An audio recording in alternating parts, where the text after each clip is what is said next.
할렐루야. 주님께서 말씀으로 은혜 주시기를 바랍니다. 본문의 말씀을 가지고 아볼로의 담대한 전도 활동이라는 제목으로 말씀을 나누겠습니다. 사도 바울은 아테네를 떠나 고린도에 왔고, 고린도에서 그 갈리오 총독의 재판을 통해서 이제 그 그리스도인들이 핍박을 받지 않고 어느 정도 신앙생활 할 수 있는 그런 길이 열리게 됨을 보고 그가 이제 에베소로 가게 되었고, 그리고 하나님의 뜻이면 다시 오겠다 하는 그런 약속을 남긴 채 이제 처음 안디옥 교회로 이제 복귀하게 됩니다. 이 모든 일련의 과정 가운데에서 하나님의 동역자들을 만나게 되었고, 그들과 함께 이제 복음 사역을 진행하는 것을 보게 되는데, 오늘 이 에베소에서 있었던 사건에는 아볼로라고 하는 인물이 등장하는데, 이 아볼로에게 복음의 진수를 가르쳐 준 사람들이 있는데, 그들이 바로 브리스길라와 아굴라라는 사람입니다. 이 브리스길라와 아굴라는 고린도에서 만난 사람들입니다. 이 두 사람은 부부인데, 그들이 로마 황제 글라우디오 황제가 유대인들을 로마에서 추방했기 때문에 그들이 고린도에 오게 되었고, 같은 업을 하는, 곧 천막을 만드는 제조업을 하고 있는 바울과 만나게 되었고, 그들이 함께 복음을 위해서 일하는 이런 내용이 사도행전에 기록이 되었습니다. 바울은 실라와 디모데를 고린도에 남겨두고, 그리고 브리스길라와 아굴라를 동행하여 이제 에베소에 오게 되어지고, 그리고 그곳에 이 브리스길라와 아굴라를 남겨둔 채 이제 바울은 안디옥으로 복귀한 것이죠. 그때 일어난 이야기를 오늘 이 본문 24절부터 28절까지에 기록하고 있습니다. 곧 바울이 에베소를 떠났을 때에 그 시간을 맞추어서 아볼로라고 하는 한 유대인이 에베소에 도착을 했던 것입니다. 이러한 모든 떠남과 또 도착함, 이런 것들은 시간과 관계된 것인데, 성경은 그 시간이 우연히 일어나는 것들이 아니라 하나님의 뜻 안에서 그 시간 속에서 뭔가 하나님의 계획을 따라서 여러 가지 움직임들이 일어나고 있음을 우리에게 말해주고 있습니다. 바울이 에베소에서 떠난 이후에 바로 아볼로라는 사람이 이 에베소에 도착했다 하는 겁니다. 바로 그것이 오늘 이 본문의 어떤 연결상, 그 문맥상으로 우리에게 일러주기 위한 것이죠. 실제로 이제 에베소에 있는 사건은 이제 19장에 보면 이제 본격적으로 이제 등장을 하는데, 그 이야기에 앞서서 이 아볼로라는 인물이 에베소에 와서 있는 그러한 이유에 대해서 뭔가를 말해주고 싶은 그 누가의 기록 목적이 있는 겁니다. 그래서 에베소에 있던 사건 그 전에 이 아볼로가 에베소에 도착한 이야기를 쓰고 있는 것이죠. 자, 이 아볼로라는 사람을 소개하기를 알렉산드리아 출신이라고 말하고 있습니다. 당시 알렉산드리아 하는 것은 학문의 도시였습니다. 우리가 당시에 그 대표적인 철학자 필로라는 사람이 있는데, 이때만 해도 그 필로라는 사람이 살아 있었어요. 굉장히 유명한 철학자입니다. 그만큼 이 알렉산드리아는 이 도시는 학문의 도시, 철학의 도시입니다. 근데 거기에 있던 바로 이 아볼로라는 사람이 에베소에 온 것입니다. 당시 이 알렉산드리아에는 5개 이렇게 구역이 있었는데, 그 가운데 2 구역에 유대인들이 살고 있었습니다. 굉장히 많은 유대인 공동체가 이 알렉산드리아에 있었다고 하는 것을 보여주고 있어요. 또한 그들은 예루살렘에 있는 성전이 실제적인 성전이지만 그들은 자기들이 있는 그 지역에 자신들만의 성전을 가지고 있었습니다. 레온토폴리스라고 하는 곳에 자신들만의 성전을 만들고 거기에 모이는 그러한 열심을 이 알렉산드리아에 있는 유대인들이 가지고 있었어요. 오늘 그 유대인 중에 한 사람 아볼로가 에베소에 오게 된 것입니다. 자, 이 사람을 소개하기를 언변이 좋고 성경에 능통한 자라라고 말하고 있습니다. 말했지만 알렉산드리아는 학문의 도시이기 때문에 그곳에서 그는 체계적인 학문을 연구한 사람으로 보입니다. 그러니까 그는 지식이 풍부한 사람이었어요. 근데 여기서 언변이 좋다라고 하는 것은 두 가지의 의미인데, 하나는 지식이 많다는 것과 하나는 웅변을 잘한다, 말을 잘한다는 그런 의미를 가지고 있습니다. 그러니까 사람에게 설득력 있게 말하는 재능이 이 아볼로에게 있었다라고 보는 것입니다. 자, 그는 성경에 능통했다라고 또한 덧붙이고 있습니다. 성경에 능통했다. 이것은 그 지역에 있는 유대인들이 원래 유대인들의 관습을 따라서 어릴 때부터 성경을 배우는 그러한 삶을 살아왔음을 보여주고 있어요. 우리가 디모데 같은 경우도 내가 어려서부터 성경을 알았나니 라고 하는 것처럼 일반적으로 어릴 때부터 성경을 교육받고 자라는 그러한 모습을 이 알렉산드리아에 있는 유대인들이 시행해 왔다, 그렇게 볼 수 있는 것이죠. 자, 근데 그가 일찍이 주의 도를 배웠다라고 말하고 있습니다. 일찍이 주의 도를 배웠다. 여기서 주의 도라고 하는 것은 예수 그리스도의 도인 것이죠. 곧 예수 그리스도를 믿었다, 그분의 가르침, 곧 복음을 믿었다라는 그러한 말입니다. 그가 어디에서 이 주의 도를 배웠는지는 성경이 말하고 있지 않습니다만은 아마 이 알렉산드리아 어느 지역에서 아마 예수님의 복음을 전하는 사람들이 있었을 거로 보이고 거기에서 복음을 들은 이런 추측을 할 수 있는 겁니다. 그러나 성경은 어디에서 배웠는지는 말하고 있지 않습니다. 자, 근데 그가 주의 도를 배워서 열심으로 자기가 배운 것을 사람들에게 말하고 가르쳤다라고 말하고 있습니다. 자, 이 사람이 에베소에 와가지고 자기가 배운 성경을 바탕으로 해서 주의 도가 어떤 것인지에 대해서 나름 배운 대로 열심히 가르친 것이죠. 자, 그래서 열심이라고 하는 이 단어는 마음이 막 끓어오르는 겁니다. 불타오르는 그런 마음, 열정을 가리키고 있어요. 그러니까 누군가에게 자기가 배운 주의 도를 전하고 싶어서 안달복달난 그러한 상태인 거예요.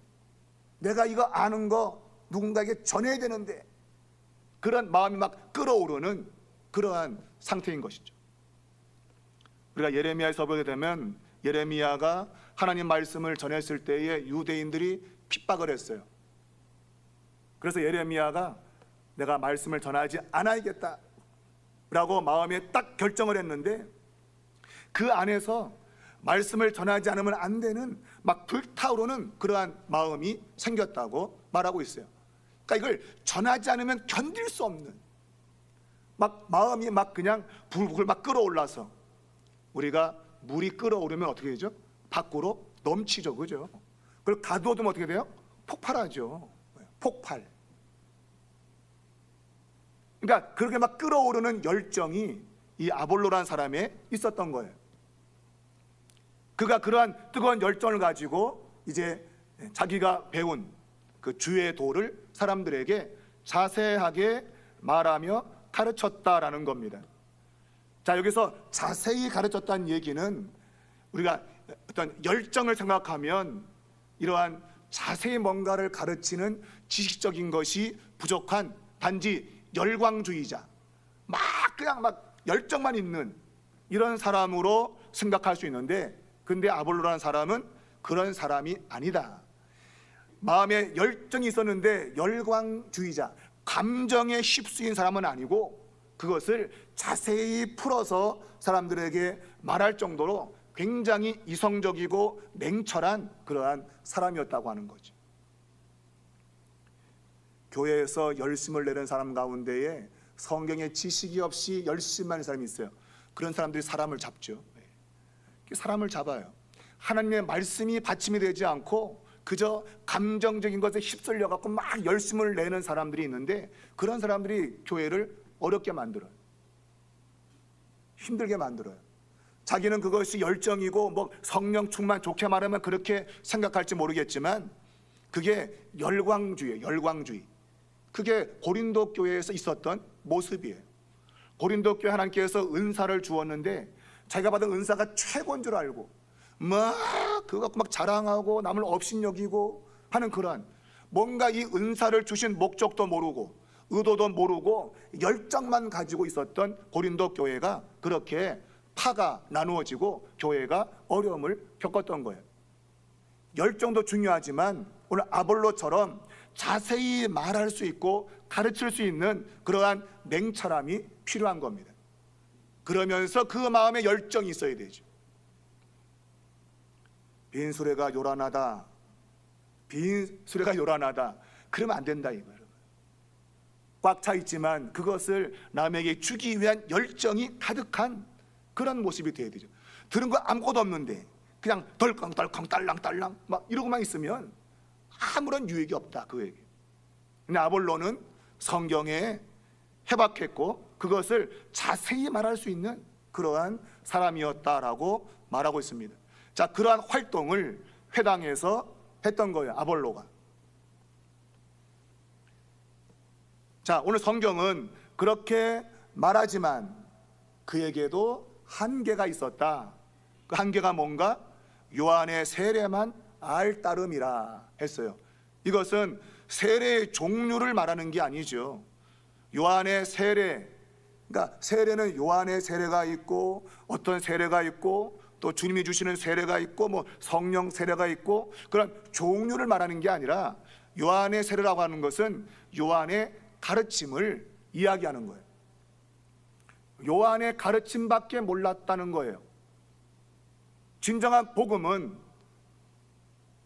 십자가와 그리고 부활과 오순절에 임한 성령의 역사까지 가야만 그게 온전한 복음이 되는데, 이 아볼로는 그것까지는 아직까지 정확히 깨닫지 못했다는 거예요. 그러니까 요한이 가르친 것 그 수준밖에 안 됐다는 거죠. 그것이 이 아볼로의 한계였어요. 그러니까 성경을 많이 알고 있었는데, 그런데 성경의 진수인 십자가와 부활에 대한 것은 정확히 이해를 하지 못했던 거예요. 물론 예수님의 죽으심에 대한 소식을 듣고 부활의 소식을 들었지만 도대체 그것이 성경과 어떻게 연관되어 있는지에 대한 것을 그가 알지 못한 거예요. 여러분, 근데 오늘 이러한 한계를 가지고 있는 그가 그래도 회당에서 담대히 말했다. 자기가 아는 바를 사람들에게 전하기 위해서 열정을 내는 이러한 모습을 보여주고 있습니다. 그런데 그럴 때 이 브리스길라와 아굴라가 그것을 들었다고 돼 있어요. 아마 이들이 회당에 참석했을 것이고 회당에서 아볼로가 주의 도를 가르치는 것을 브리스길라와 아굴라가 들은 거죠.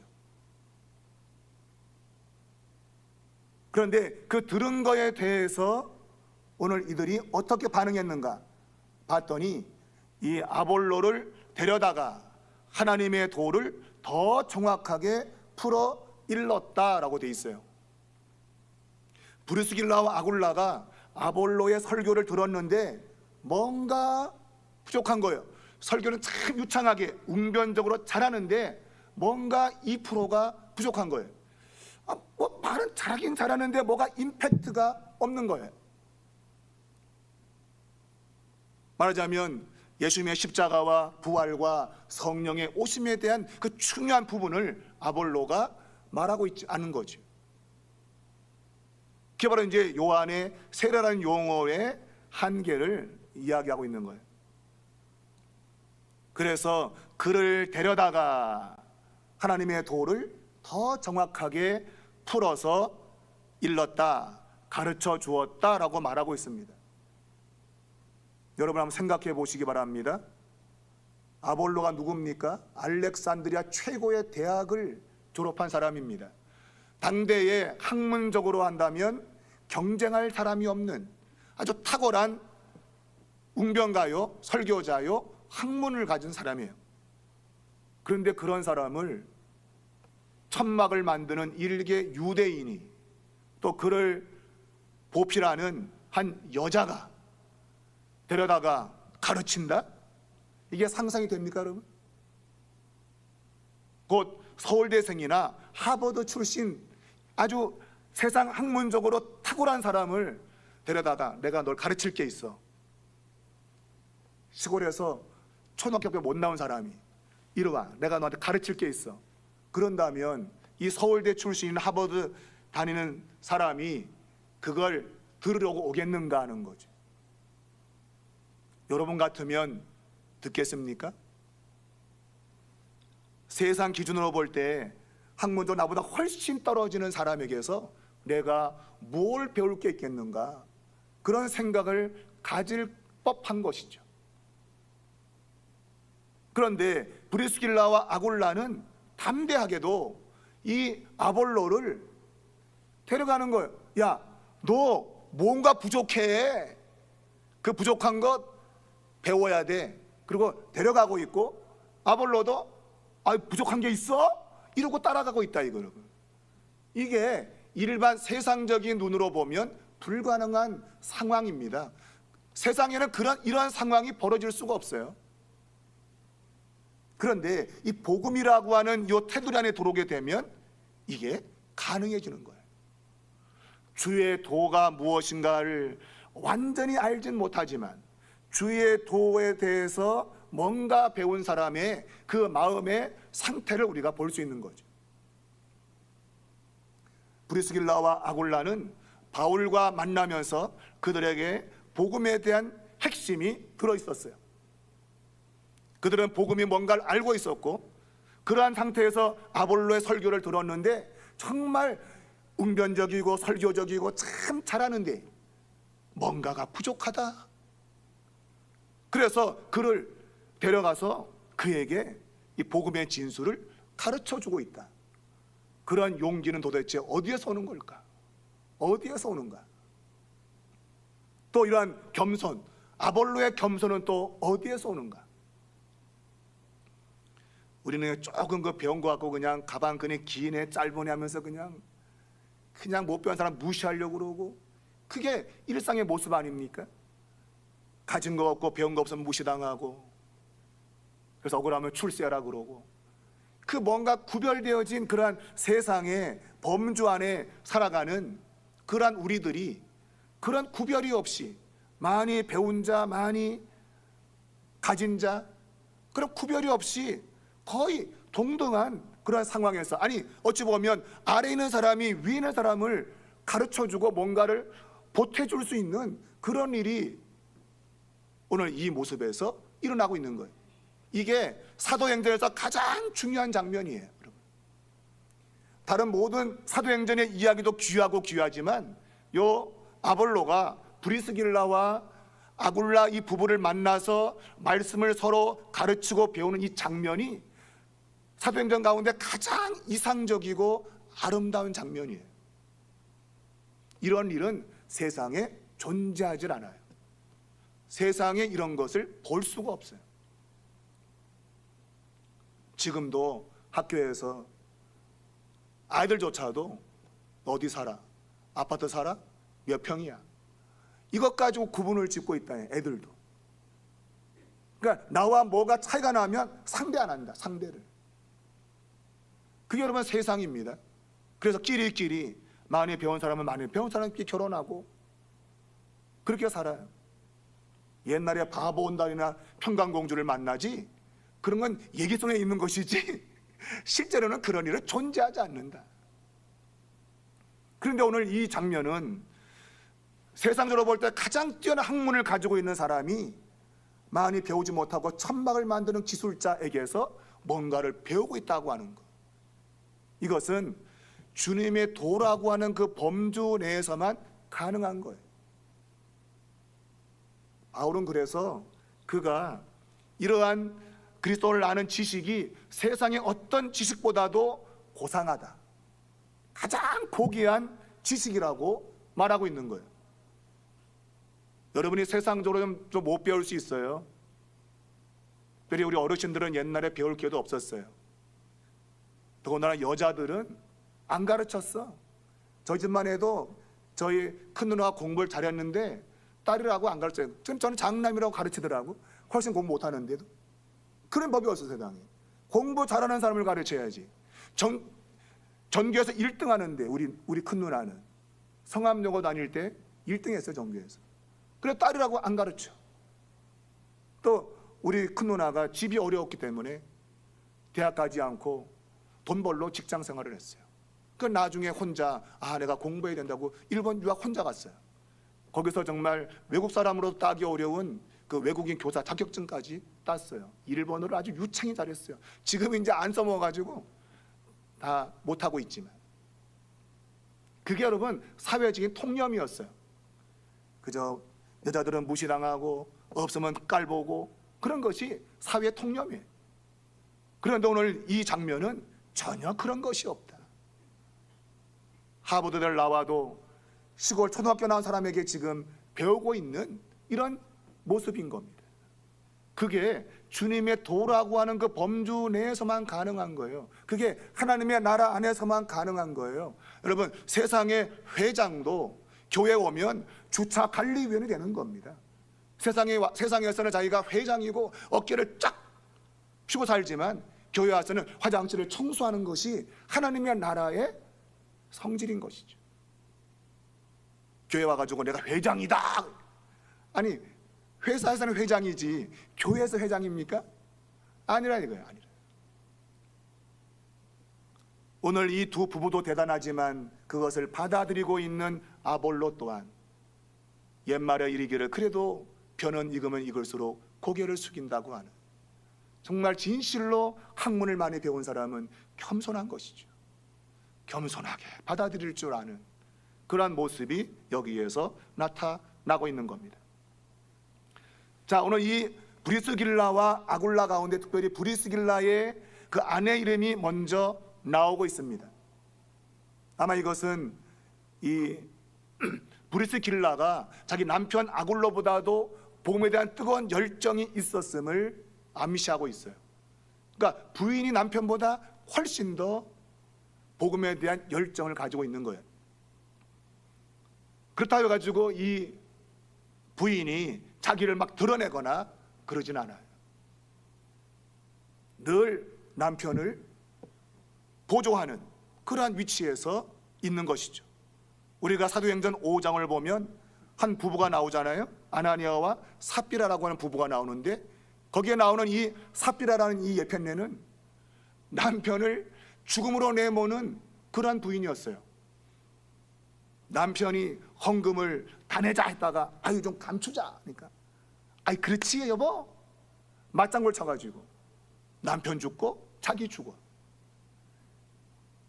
그런데 여기 나오는 브리스길라는 그 자신이 복음에 대한 열정을 가지고 항상 남편과 함께 그 이름이 등장하고 있어요. 남편을 떼내버리지 않아요. 항상 같이 나오면서 복음의 일꾼으로 일하고 있음을 보게 됩니다. 여러분, 남편을 세워주는 아내가 돼야 돼요. 아내가 아무리 잘나도 성경적으로 질서 하나님께서 여자의 머리로 남편을 세웠다고 하는 것이 그 질서인 거예요. 질서. 그게 남자가 우월하다는 게 아니고 질서예요. 질서. 그래서 남자의 머리는 그리스도라. 그리스도 위에는 하나님이 계시고 그게 다 질서적 개념이지 누가 우월하다는 개념이 아니에요. 교회에서 목회자 또 직분자들 쭉 이게 차등이 있는 게 아닙니다. 여러분, 다 똑같은데 질서예요. 질서. 그렇게 돼야만이 모든 게 원활하게 돌아가기 때문에 질서 차원에서 그런 구분을 짓는 거지 상하에 구별이 있어서 짓는 게 결코 아니에요. 여러분, 남편을 세워주는 아내가 되시기 바랍니다. 하여튼 남자는 여자 하기 나름이라, 이게 광고도 나오지만 그 말은 맞는 얘기입니다. 그래서 바보 온달이 평강공주 때문에 위대한 장군이 되는 거예요. 그 반대는 별로 없어. 반대는 별로 없고, 여자가 잘하면 남자는 된다. 우리 교회 여자분들이 많기 때문에 우리는 잘 될 거다. 그런 의미가 될 수 있겠죠. 어찌되었든 이 아볼로가 설교할 때 그 설교를 듣고 브리스길라와 아굴라가 그를 데려다가 복음을 더 정확하게 설명해 주었다. 하나님의 도를 더 정확하게 설명해 주었다. 아볼로가 전하는 것이 정확한 것이었어요. 그런데 더 정확하게, 더 세밀하게 가르쳐 주었다는 뜻이죠. 하나님께서 이러한 사역자들, 바울이 지금 여기에 있지 않습니다. 놀랍게도 아볼로라는 평신도 사역자와, 그리고 브리스길라와 아굴라라고 하는 평신도 사역자가 이 복음에 대한 열정을 가지고 지금 에베소에서 일하는 모습을 보게 되는 것이죠. 여러분, 꼭 목사가 있어야 되는 것만 아닙니다. 목사가 없어도 직분자들이 맡아서 주의 일을 할 수 있어야 되죠. 그래서 목회자가 자리를 비워도 교회가 돌아가고 움직여야 돼. 그게 성경에서 지금 보여주고 있는 교회의 모습인 거예요. 자, 하나님의 백성들은 언제나 주의 일을 감당하는 일꾼들로 등장을 하고 있습니다. 베드로전서 3장 15절을 보면 소망에 관한 이유를 묻는 자에게 항상 온유와 두려움으로 대답할 것을 준비하고 있어라. 준비하고 있어라.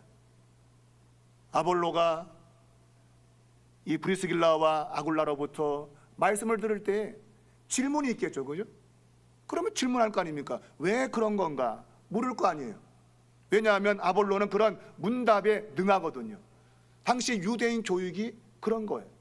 문답 교육이에요. 항상 질문하고 왜? why? 그런 방식이 몸에 배 있단 말이에요. 그러면 이 브리스길라와 아굴라가 그 질문에 대해서 답을 못하면 안 되는 거죠. 그러니까 항상 준비를 하고 있어야 되는 거예요. 무엇을 물어도 거기에 대해서 답을 할 수 있는 그런 것까지 되어 있어야 되죠. 그래야 주의를 감당하는 사역자가 될 수 있는 겁니다. 자, 오늘 이러한 일이 있고 난 이후에 오늘 27절을 보면 아볼로가 아가야로 건너가고자 했다. 그래서 형제들이, 에베소에 있는 형제들이 그를 격려했고 제자들에게 편지를 써서 영접하라고 했다. 자, 우리가 19장을 들어가면 아볼로가 고린도에 있다고 말하고 있습니다. 고린도와 아가야는 물론 같은 구역 내에 있지만 엄격하게 구분되는 곳입니다. 근데 19장에는 아볼로가 고린도에 있다고 했는데 18장 오늘 본문에는 그가 아가야로 건너가고자 했다고 되어 있어요. 이걸 보면 지금 아볼로는 고린도에 간 것이 분명합니다. 그런데 아가야로 건너가고자 했다라고 말하고 있어요. 고린도는 좁은 아가야 지역의 좁은 장소고 아가야는 더 넓은 장소죠. 그러니까 더 넓은 곳에 가서 복음을 전하고 싶은 그러한 열망이 이 아볼로에게 있었던 거예요. 그러니까 좁은 지역 말고 넓은 지역에 가서 복음을 전하고 싶은 그러한 열망이 그에게 있었다. 그래서 형제들이 그를 격려하며 제자들에게 편지를 써서 영접하라고 했다라고 되어 있어요. 그를 격려했다. 아볼로를 격려한 것이죠.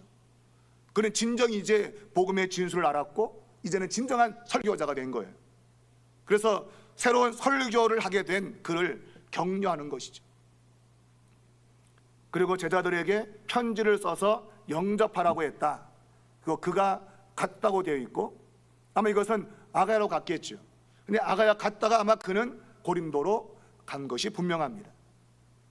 자, 그가 갔는데 은혜로 말미암아 믿은 자들에게 많은 유익을 주었다라고 성경이 말하고 있습니다. 여기 보면 은혜로 말미암아 믿은 자, 여러분 믿는다고 하는 것은 결국 은혜인 것입니다. 여러분이 예수를 믿은 것은 여러분이 똑똑하거나 여러분이 잘나서 믿은 게 아니에요. 그게 믿어지는 것은 결국 하나님의 은혜인 거예요. 그러니까 그냥 믿어지는 거예요. 그게 내가 따져가지고 맞아, A 더하기 B는 C야, 이게 딱 맞아가지고 믿는 게 아닙니다. 성경 분명히 은혜로 말미암아 믿은 자들, 은혜로 믿어지는 거예요. 믿음의 주도권이 누구에게 있다? 우리에게 있다고요? 아닙니다. 하나님께 있는 거예요. 그 믿도록 은혜를 주신 거예요. 여러분 이게 얼마나 감사한 일입니까?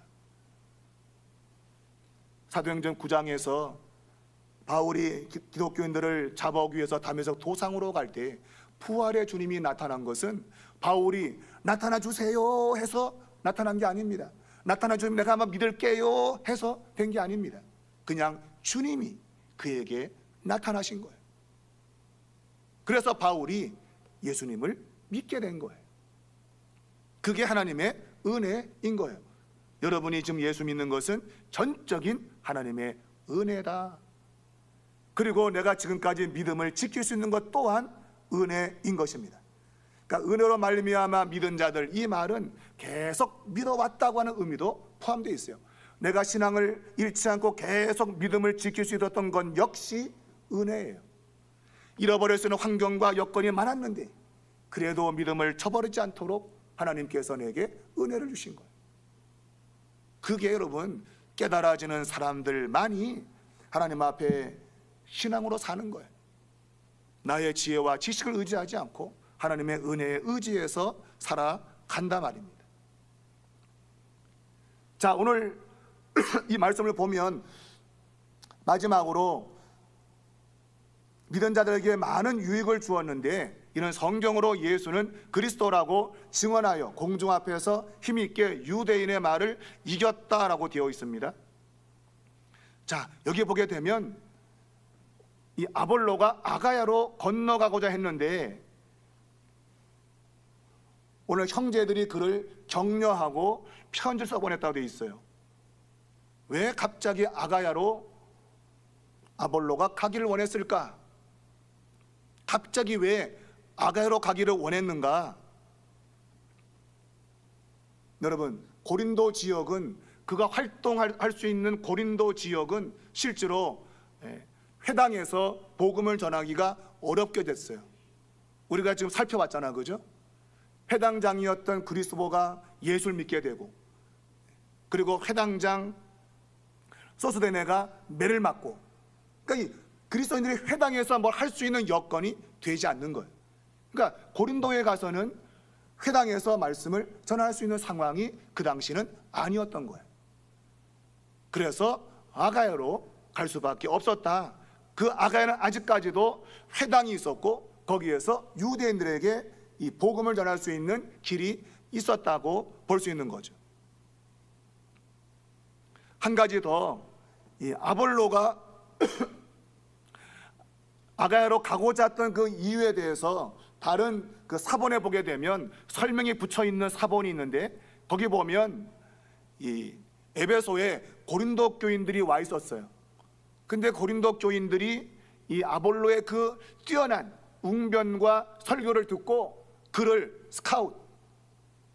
고린도로 스카웃해 가려고 했던 그런 일이 있었다고 그 전한 사본에 기록으로 남겨져 있어요. 그러니까 아가야가 자기가 의도적으로 아가야로 가려고 한 게 아니고 사람들이 그를 데려가려고 스카웃해 가려고 했다 이거. 우리 함께 가자, 고린도로 가자, 그랬던 거죠.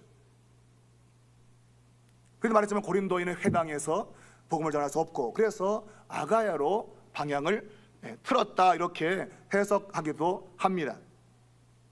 그런데 그거는 하나의 추측에 불과한 것이고 오늘 이 본문의 의미를 따라간다고 한다면 정확한 의미를 찾는다면 막 이런 걸 것 같아요. 이 아볼로가 복음에 대한 진술을 알지 못하는데 그가 또 다른 곳에 가서 복음을 전하려고 했을 때에 바로 이 브리스길라 아굴라가 야, 아직까지 제대로 뭔가를 모르고 가서 전하면 안 된다, 제대로 알고 가서 전해야 된다 라고 그를 데려다가 복음의 진술을 가르쳤다. 그리고 그가 아가야로 갔다.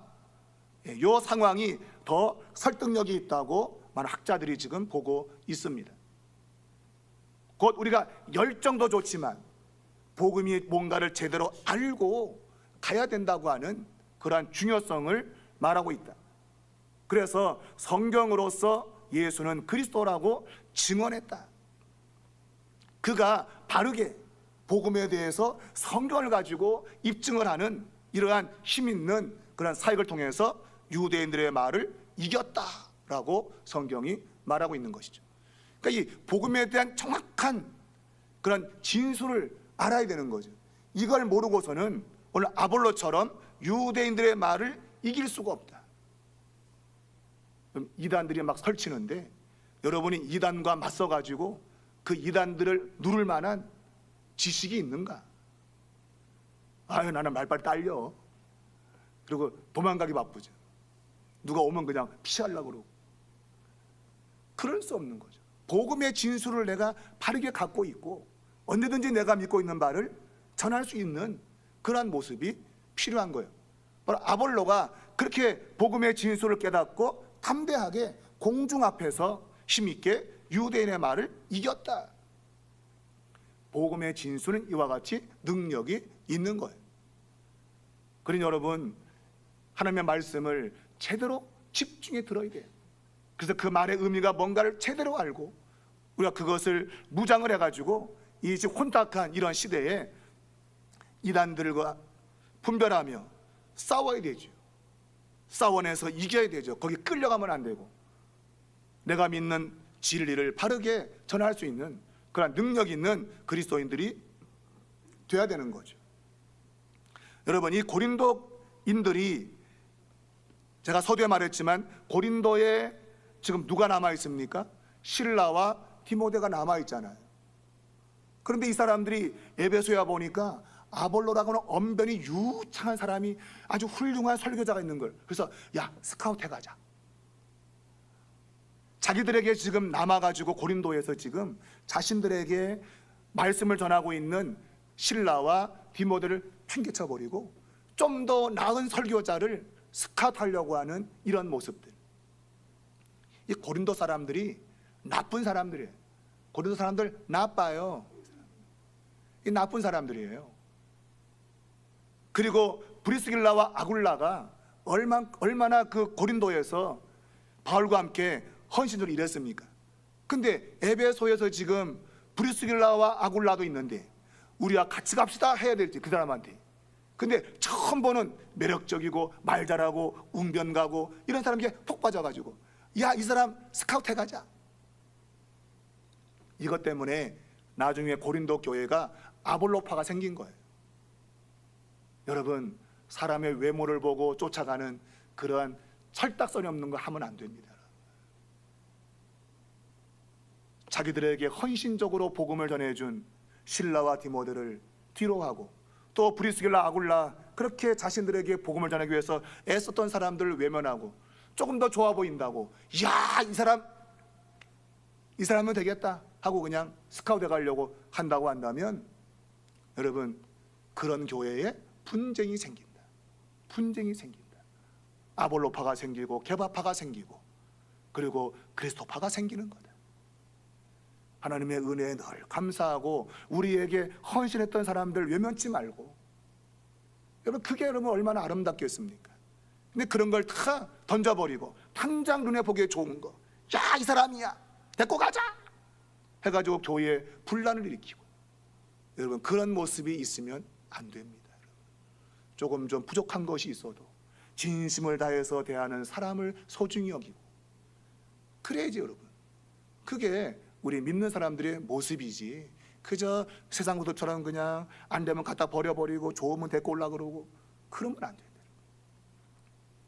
오늘 하나님께서 이 말씀 속에서 우리에게 큰 교훈을 주고 있다고 생각합니다. 주의 도, 하나님의 도를 안다면 우리는 그런 방식으로 행할 수 없다. 아볼로처럼, 또한 브리스길라와 아굴라처럼 겸손하게 늘 자기를 낮추고 하나님의 뜻을 따라 가려고 하는 그런 모습이 필요하다. 하나님은 그런 사람을 통해서 담대하게 일하게 하신다. 여러분 기억하시고 그러한 훌륭한 일꾼들이 다 될 수 있기를 주의 이름으로 축복합니다.